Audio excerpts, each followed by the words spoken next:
lang naman ngayon, may mga opisyal ng gobyerno na nasangkot sa katiwalian. Mula sa mga dating senador hanggang sa mga dating pangulo, marami nang naakusahan at meron pang nakasuhan. Ang tanong ng taong bayan, may napanagot na ba noon at paano naman ngayon? Nakatutok si Sandra Aguinaldo. Minsan sa ating kasaysayan, may nakulong ng dating Pangulo, ilang senador at mga dating opisyal ng gobyerno matapos madawit sa katiwalian. Nariyan ang kontrobersya kaugnay sa pagtanggap umano ng weteng payola at stock manipulation na nauwi sa impeachment at pagpapatalsik sa pwesto kay dating Pangulong Joseph Estrada. Si Estrada nakulong at nahatulang guilty sa kasong plunder pero kalaunan ay nabigyan ng executive clemency. Nariyan ang umunoy maanumalyang NBN-ZTE deal noong 2007, maling paggamit ng pondo ng Philippine Charity Sweepstakes at fertilizer fund scam o pondo ng fertilizer na nagamit umano sa kampanya sa 2004 elections. Naaresto pa nga si dating Pangulong Gloria Arroyo at nakulong. Pero nakalaya din noong 2016 matapos mapawalang sala sa kasong plunder. Nakulong sa kasong plunder si Janet Lim Napoles at mga senador na sina Bong Revilla at Jinggoy Estrada habang na-hospital arrest si Juan Ponce Enrile. Pero napawalang sala sina Revilla, Estrada at Enrile. Ngayon si Napoles na lang ang nakakulong matapos mahatulan. Panahon ni dating Pangulong Duterte sa panahon ng pandemya, sinasabing may katiwalaan ding nanalasa ang umano'y overpriced medical supplies na binili ng gobyerno sa Pharmaly Pharmaceutical Corp. Nasa korte pa ang kaso at nakakulong si Lloyd Christopher Lau, dating opisyal ng Procurement Service ng Budget Department. At ngayon nga, nalantad naman ang sabwatan sa maanumalyang flood control projects. Sa pagsusuri raw ng grupong Right to Know Right Now, isang Freedom of Information Advocacy Group, nakita nilang naging mas malawak at garapal ang katiwalian sa flood control. Nagbaba ng project si ganyan, ang ganyang politiko, ibababa sa field, let's say sa DPWH, and that project was the result of, that's why it was identified with the politician, is because it's the politician that was responsible for the insertion of that project in the GAA. At may sinasabi na nalagay pa lang sa GAA ay tumatakbo na yung SOP. Hindi pa nagbabayaran o hindi pa nga nabibid, tumatakbo na yung SOP. Ngayon kaya nakikita, but how brazen the system has become. Panawagan ng grupo sa gobyerno, tiyaking mapapanagot ang dapat managot. Si Pangulong Marcos may binuo ng Independent Commission for Infrastructure na habol sa mga nangurakot sa pondo para sa flood control projects. They have subpoena powers to investigate anything and anyone. Sa ngayon, hindi pa rin pinapangalanan kung sino ang bubuo sa komisyon. Ang DPWH nagsimula ng maghain ng mga kaso laban sa ilang opisyal ng kagawaran. Ang pangako ni Secretary Vince Dizon, hindi raw ito matatapos sa pagpapakulong ng mga sangkot. Kailangan ibalik ang pera ng tao dito. I will meet with the Anti-Money Laundering Council sa Lunes para ma-discuss na natin ang possible freezing and later on forfeiture of assets ng mga involved dito sa grabing pagnanakaw ng pondo. Gagawa rin daw sila ng mga polisiya para masarhan ang butas na nagiging daan ng katiwalian sa mga proyekto ng gobyerno. Pero paano matitiyak na kapag hubo pa na ang ingay at nabaling na ang interes ng publiko sa iba, patuloy na sisingilin ang mga nagkasala? Sabi ng Right to Know Right Now, dito papasok ang kahalagahan ng pagluluklok ng matinong ombudsman na magpupursige sa kaso. Naglabas din ang Right to Know Right Now Coalition ng isang statement that calls for a bold and correct choice for the next ombudsman, one that is fiercely independent and proactive. The greater mandate and responsibility falls on the institutions constitutionally designed to provide us precisely that function, and that's the Office of the Ombudsman. Sa ngayon ay nagpapatuloy pa ang paghanap sa bagong ombudsman na hahalili sa nagretirong si Samuel Martires. Para sa GMA Integrated News, Sandra Aguinaldo, nakatutok, 24 oras. Maging sa Ilocos Norte na mismong probinsya ni Pangulong Bongbong Marcos, may mga flood control project ang mga kumpanyang konektado sa mag-asawang Diskaya. Ang ilan, sira ng ating puntahan kahit wala pang isang taon. Nakatutok live si Rafi Tima. Rafi. Emil, nandito nga ako sa isa sa mga nasirang flood control project na konektado sa mga Diskaya dito sa Ilocos Norte. Ilang buwan pa lang daw ito nang rumagasa at dumaan dito at nasira ito ng bagyong Egay. Ang kapuna-puna ay magkakadikit at halos pare-pareho ang presyo ng mga proyekto rito. Sa 3.5 kilometro lang na bahagi ng Bongo River sa Nueva Ecija, Ilocos Norte, 15 flood control projects na agad ang pinondohan mula 2022 hanggang 2023. Ang kabuuang presyo, 1.16 billion pesos. 3 kumpanya ang naka-corner sa mga proyekto batay sa datos na sinuri ng GMA Integrated News Research mula sa sumbongsapangulo.ph website. Yan ang Alpha and Omega General Contractor, St. Gerard Construction at St. Timothy Construction Corporation, mga kumpanyang pag-aari o konektado sa mag-asawang Sara at Curly Diskaya. 9 sa mga proyekto nila sa Bongo River, pare-parehong mahigit 96 million pesos. Marami dito sira na. Bahagi ito ng milyong-milyong pisong flood control project ng DPWH dito sa Bongo River sa Nueva Ecija na wala pang 3 taon ay nasira na ng mga dumaang baha. Na-audit naman daw ng COA at napatunayang eto nga, nagawa ang proyekto. Pero kung pasok ba ito sa specification, hindi pa masagot ng mga otoridad. Maliit lang ang sirang bahagi ng river wall na ito, pero sa kabilang pampang, washed out ang malaking bahagi ng halos bagong gawa at konkretong river wall. Wala pang 1 taon mula nang matapos ang proyekto, sinira na ito ng bagyong Egay. Malakas kasi yung tubig hanggang dito eh. Nasira lahat yung mga kondyan. Yung mga tupin dyan. Nagulat ho ba kayo na nasira agad? Oo. Di namin nakalain ganyan pala yung lakas ng tubig. Hininga namin ng pahayag ang mga opisyal ng munisipyo, pero walaan nilang pwedeng sumagot sa aming mga tanong tungkol sa proyektong ayon sa kanila ay hindi dumaan sa lokal na pamahalaan. Gayunman, sinamahan kami ng isang local department head sa kondisyong hindi namin ipapakita ang kanyang muka. Bagaman walaan niyang nagreklamong mga residente, kung sila niyang tatanungin, may ibang lugar sana rito na mas nangangailangan ito. Nilapitan namin ang bahagi ng river wall na sinira ng rumagasang tubig. Parang ito yung dugtungan ng lumang river wall tsaka yung bago. Pero yung ilalim nito talaga puro bato na. Oh, yan. Kapansin-pansin sa bahaging ito ng nasirang dike, may isang piraso lang na bakal yung makikita. At yung kapal ng semento sa ibabaw nito, ilang pulgada lang. Ang ilalim nito, puro bato na. Pero hindi lang sa Bongo River may proyekto ang mga kumpanya ng mga Diskaya. Katunayan, sa 36 na flood control project sa Nueva Ecija, 32 ang pinaghati-hatian ng 5 kumpanyang konektado sa mga Diskaya. 16 sa proyektong ito noong 2022 hanggang 2023, pare-parehong nasa mahigit 48 million pesos ang halaga. 2 naman ang eksaktong 79,130,000 ang presyo. Sa kabuuan, 1.96 billion pesos ang proyektong nakuha ng mga Diskaya sa Nueva Ecija para sa taong 2022 at 2023.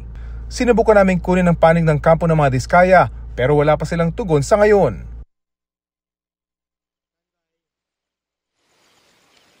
Tanong ngayon ng mga taga rito, Emil, ay kung pasok pa sa warranty itong mga nasirang dike at kung kailan ito maaayos. Sa kabuuan, mahigit 10 bilyong piso ang halaga ng mga flood control projects na itinayo dito sa Ilocos Norte. Emil? Maraming salamat, Rafi Tima. Agosto nang itampok natin ang isang residenteng lubhang naapektuhan ng bagyong Emong sa La Union. Bukod sa nawasak ang kanyang bahay, natigil din siya sa paghahanap buhay. May magandang loob na naantig sa kanyang kwento. Kaya naman binalikan siya ng GMA Kapuso Foundation para sa handog nating sorpresa.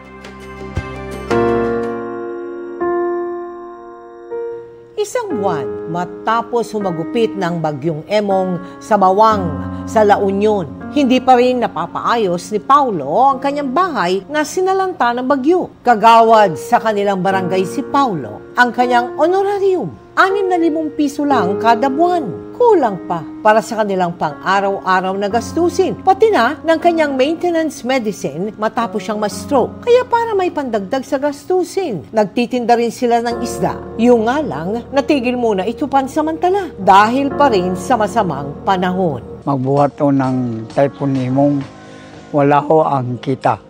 Kami ay maasa lang sa mga kapitbahay namin. Ang bahay ko ay hindi may patayo dahil walang gamit. Wala akong magastos. Kaya hiling niyang mapagawa sana ang kanilang bahay na siya namang nakarating kay Colonel Jesus Ostrea, Chief ng Nursing Division ng PNP Health Service. Itong donation po para dun sa nasalanta po ng bagyo, maski pa paano makakatulong po ito sa kanilang pagbangon. Binalikan natin si Paulo, dala ang mga construction materials. Makalipas ang ilang oras, may maayos nang masisilungan ang mag-asawang si Paulo at Erlinda. Yung binigay na tulong ng isang donor, bumili tayo ng mga yero, corrugated sheets, then nagbigay din tayo ng mga good lumber at saka marine plywood para dun sa kanyang dingding. Maraming salamat po sa inyo, Jamie. Sir Austria, sa inyo lang ako nakakita ng tao na ganyan lang kagandang kapuso. Sa mga nais makiisa sa aming mga projects, maaari po kayong magdeposito sa aming mga bank account o magpadala sa Cebuana Luwalier. Pwede ring online via GCash, Shopee, Lazada at Globe Rewards.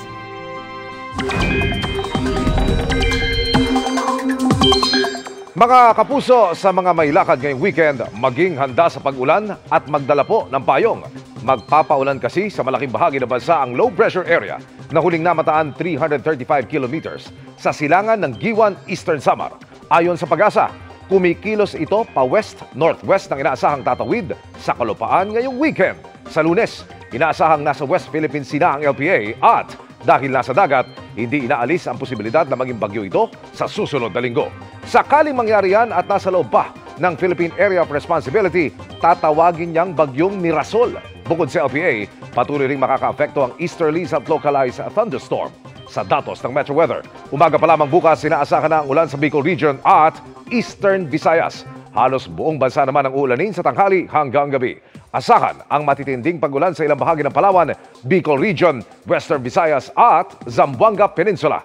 Sa linggo, asahan ang pag-ulan sa umaga sa malaking bahagi ng Luzon. Halos buong bansa na rin ang uulanin pagsapit ng tanghali. May katamtaman hanggang matinding pag-ulan lalo na sa malaking bahagi ng Calabarzon, ilang bahagi ng Eastern Visayas, Caraga at Davao Region. Sa Metro Manila, gaya na nangyari kaninang hapon, posible ang biglaang buhos ng ulan kaya doble ingat mga kapuso. Bumigat ang daloy ng trapiko sa ilang bahagi ng Metro Manila kasunod ng biglang buhos ng ulan kanina. Bukod sa mga pagbaha, may naputol pang poste at natumbang puno. Nakatutok live si Maris Umali. Maris. Vicky, panandali ang buhos ng ulan pero ang epekto nagtataga gaya ng perwisyong baha sa ilang mga kalsada at ang mabigat na daloy ng trapiko na nag-iwan sa maraming mga pasahero na mas stranded hanggang sa mga sandaling ito. Malakas na ulan at hangin ang naranasan sa Quezon City bandang alas 2 ng hapon kanina. Mabilis binaha ang ilang lugar tulad na lang sa Quezon City Circle. Yan mga kapuso, ingat din po ha. Nagkaroon din ng gutter deep na baha sa Mother Ignacia Avenue. Hirap ang maliliit na sasakyan sa pagdaan sa baha. Gutter deep din ang baha sa bandang kanto ng East Avenue at EDSA, maging sa EDSA Kamuning. Nakaranas din ang pagbaha sa Visayas Avenue dahil sa biglang buhos ng ulan, maging sa Central Avenue. Nang bahagyang tumila ang ulan, tumambad ang ilang pinsala, tulad ng naputol na poste at lumaylay na mga kable sa Quezon Avenue. May punong natumba sa Scout Madrinian. May mga sasakyang nabagsakan ng puno sa Barangay Pinyahan.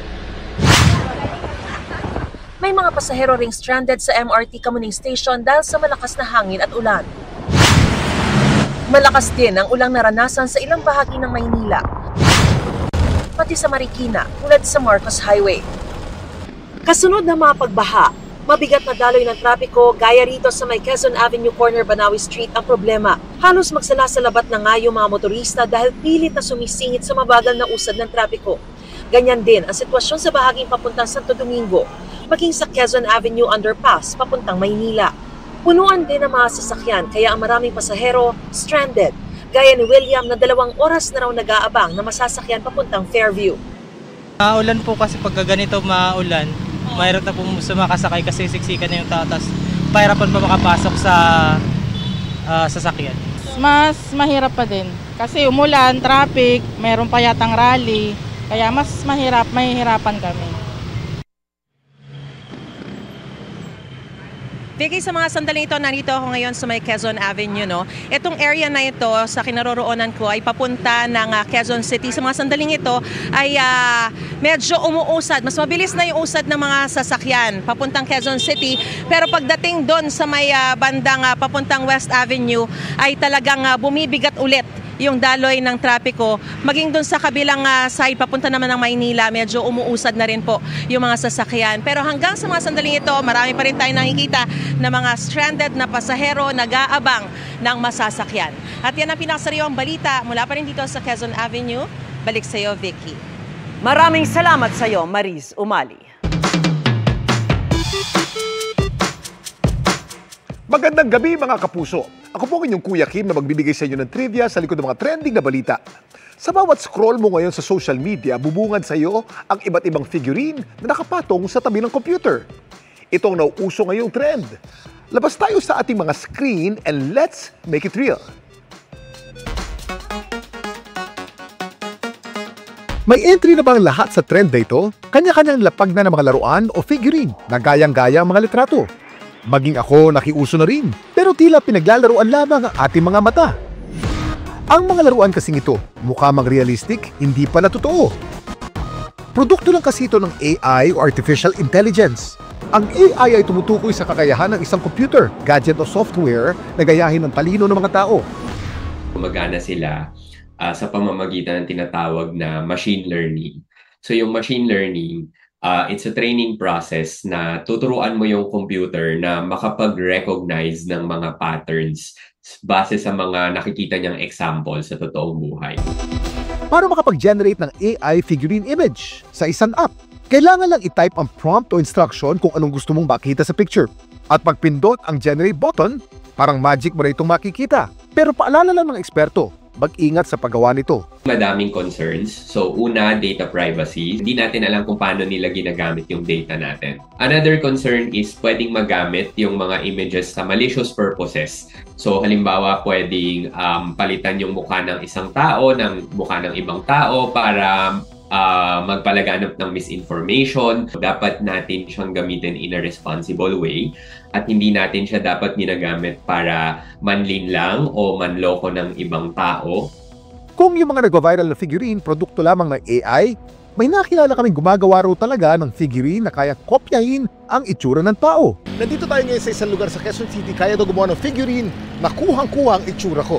Ang gamit na teknolohiya sa paggawa ng figurine dito sa studio ni Michael, ang photogrammetry technique. Unang-una akong kinuhanan ng litrato. So halos 240 pictures ang nakuha sa akin at nakuha ang napakaraming mga anggulo, 360. Para talagang yung mga detalye talagang kitang-kita at maganda. After po ng pictorial, 3D editing po. Using 3D softwares, ididikit-dikit natin ang 120 photos. At kapag okay na, pwede na raw i-print ang figurine gamit ang kanila 3D printer. It is a full-colored 3D printer using photoresin. Excited ako ngayon. Nakuna na tayo ng litrato. 3D printing, ang technology. Alamin natin ang final results. At ang final results, dadali natin sa studio. Ano kaya ang kakalabasan ng aking realistic figurine na gawa ni Michael? Kuya Kim, ano na? Matapos ang mahigit isang araw, eto na ngayon ang aking sariling figurine. Kopyang-kopya ang aking outfit from head to toe. Pati ang detalye ng suot ko, plakado. Alam nyo, galing po ako sa sakay ng motor, may hawak akong helmet at naka-jacket pa ako, kuhang-kuha talaga ang lahat ng detalye pagkagaling. Nakakamangha ang kayang gawin ng technology. Kung dati mga TV, movie o comic characters lang ang may action figure, ngayon, pwede na rin tayong magkaroon ng sariling bersyon nito. Ganda. Samantala, para malaman ang trivia sa likod ng viral na balita, post o comment lang, #Kuya Kim, ano na? Laging tandaan, kimportante ang may alam. Ako po si Kuya Kim at sagot ko kayo, 24 oras. Natuntun po ng GMA Integrated News sa Quezon ang construction company na iniugnay ni dating DPWH engineer Bryce Hernandez kay Senador Jinggoy Estrada. Nadiskubre rin naming may ilang proyekto ang kumpanya roon na hindi pa tapos kahit na 2024 pa ang target na completion date. Nakatutok si Ian Cruz. Yung pera po na yun, nasa bahay na po yun. I think lumutang ang pangalang WJ Construction nang banggitin ito ni dating District Engineer Bryce Hernandez kaugnay sa mga kickback na flood control projects. This was the time na meron pong project na binigay si Boss Henry Alcantara kay Miss Beng Ramos through Miss Mina of WJ Construction. So yun po yung ginamit na license or contractor. At nandyan po yung pag-uusap kung kailan po magde-deliver ng obligasyon dahil kailangan po ni Boss Henry. Nasangkot pa ang pangalan ni Senador Jinggoy Estrada dahil staff daw niya ang Beng Ramos na contact daw ng WJ Construction. Itinanggi ni Alcantara na may ganitong usapan at project. Itinanggi rin ni Senador Jinggoy na may kinalaman siya sa proyektong ito at wala rin daw siyang staff na Beng Ramos. Pero may CCTV daw na hawak si Senate Blue Ribbon Committee Chair Panfilo Lacson nang magpunta raw ang taga WJ Construction sa Senado. Dumalaw dito talaga yung WJ. Ang pangalan niya Mina, no? Ipapatawag namin yon. Kasi tatanungin namin, although may idea kami kung saan siya nagpunta rito, kaninong opisina ang dinalaw niya. Sa sumbong mo sa Pangulo website, may isang proyekto na nakalista sa WJ Construction na flood mitigation structure sa Estero de San Miguel sa Barangay 385 sa Manila City sa halagang 24.5 million pesos na may completion date na June 2024. Maayos ang proyekto at gumagana raw ito, sabi ng kagawad sa lugar. Sa DPWH website naman, may iba pang proyekto ang WJ sa Maynila at Quezon Province. Sa Notice of Award document na ito mula sa DPWH website, may halos 10 milyong pisong kontrata na na-award sa WJ Construction para sa pagpapatayo ng flood control mitigation project sa Barangay 6, Lucban, Quezon. August 13 lang ito na-award. 2 araw lang matapos ang press briefing ng Pangulo tungkol sa mga flood control project. Nagpunta ang GMA Integrated News sa Lucban pero di namin nahanap ang proyekto. Wala pa rin daw nababalitaan ang Municipal Engineering Office kung nasimula na ang proyektong ito. Ang meron daw na proyekto ng WJ ang konstruksyon ng bypass and diversion road malapit sa bagong Municipal Hall ng Lucban na patungo sa bayan ng Tayabas at Pagbilao. Sa karatula, makikita na mahigit 68 million pesos ang proyekto na mula sa 2024 national budget. Nagsimula ito April 2, 2024 at dapat tapos na no October 2024. Pero tila di pa tapos ang proyekto. Sabi ng mga trabahador na nakausap namin, walang trabaho kanina dahil hindi raw maganda ang panahon. Hindi kasama ang WJ sa 15 contractors na sabi ng Pangulo ay nakakuha ng bulto ng flood control projects mula taong 2022 hanggang 2025. Nakuha namin ang isinumiteng audited financial statement ng WJ Construction sa Securities and Exchange Commission. September 21, 2021 ito nabuo. Isa itong one-person corporation. Ibig sabihin, iisa lang ang stockholder na ito at ito na rin ang director at president. Base sa mga dokumento na isinumite sa Securities and Exchange Commission, isang Warren Jose ang tanging stockholder, direktor at presidente ng kumpanya. 30 million pesos ang capital stock ng kumpanya. Nasa Lucena City ang opisina ng WJ Construction Corporation. Isang babae lang ang humarap sa amin. Ang legal officer daw nila ang magbibigay ng pahayag kaya iniwan namin ang contact number sa kanya. Ang babaeng nakausap din namin ang sumagot sa teleponong nakalagay sa DPWH document ng WJ Construction. Sa impormasyon ng City Hall ng Lucena, updated daw ang permit at pagbabayad sa City Treasurer's Office ng kumpanya. Para sa GMA Integrated News, Ian Cruz, Nakatutok, 24 oras. Tiwala pa rin ang Japanese investor sa gobyerno ng Pilipinas sa kabila ng mga issue sa katiwalian, lalo na sa flood control projects ayon sa Finance Department. Tiniyak yan ni Finance Secretary Ralph Recto sa pagdalo niya sa Philippine Economic Briefing sa Osaka sa Japan.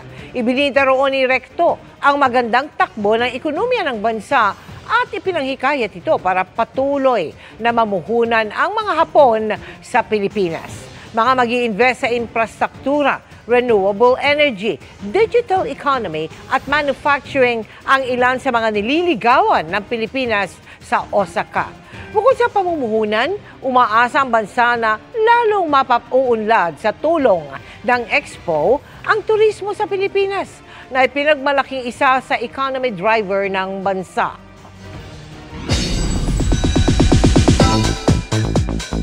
Unti-unti nang inailalahad kung bakit si Dea ang napili ng Brilyante ng Hangin na maging bago nitong tagapangalaga sa Encantado Chronicles Sangre.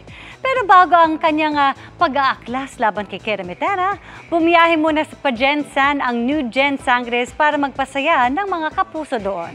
May report si Efren Mamak ng GMA Regional TV.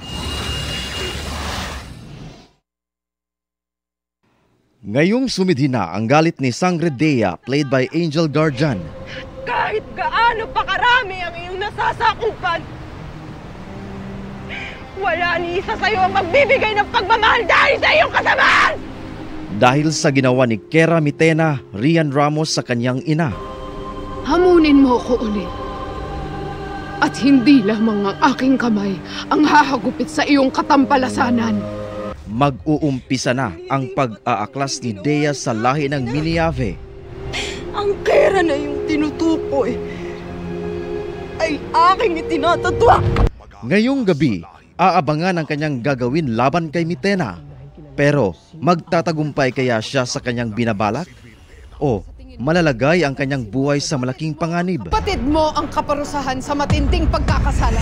Bago ang kaabang-abang na episode na yan, time out muna sa intense scenes ang mga kapwa sangre ni Dea na sina Sangre Terra Bianca Umali, Sangre Flamara Faith Da Silva at Sangre Adamus Kelvin Miranda na bumisita sa tuna capital of the Philippines, General Santos City. First stop, food trip na mga ipinagmamalaking dish doon tulad ng tuna.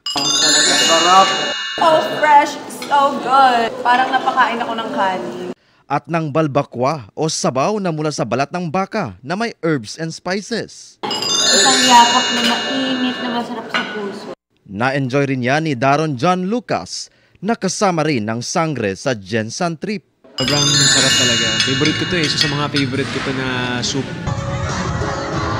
Siyempre, hindi pinalampas ng Encantadia Stars ang pagkakataon para magpasaya ng mga Encantadics sa isinagawa nilang Kapuso Mall Show sa KCC Mall, Jensan. Kanya-kanya silang way to show their love and appreciation sa fans. Abisalang mga kapuso! Mula sa GMA Regional TV at GMA Integrated News, Efren Mamak, nakatutok 24 oras. And that ends our week-long chikahan. Ako po si Iya Arellano. Happy weekend, mga kapuso. Miss Mel, Miss Vicky Emil. Happy weekend, Iya. Salamat, Iya. Happy weekend. At yan ang mga balita ngayong Biyernes. Ako po si Mel Tiangco. Ako naman po si Vicky Morales para sa mas malaking misyon. Para sa mas malawak na paglilingkod sa bayan, ako po si Emil Sumangil. Mula sa GMA Integrated News, ang News Authority ng Pilipino, nakatuto kami 24 oras.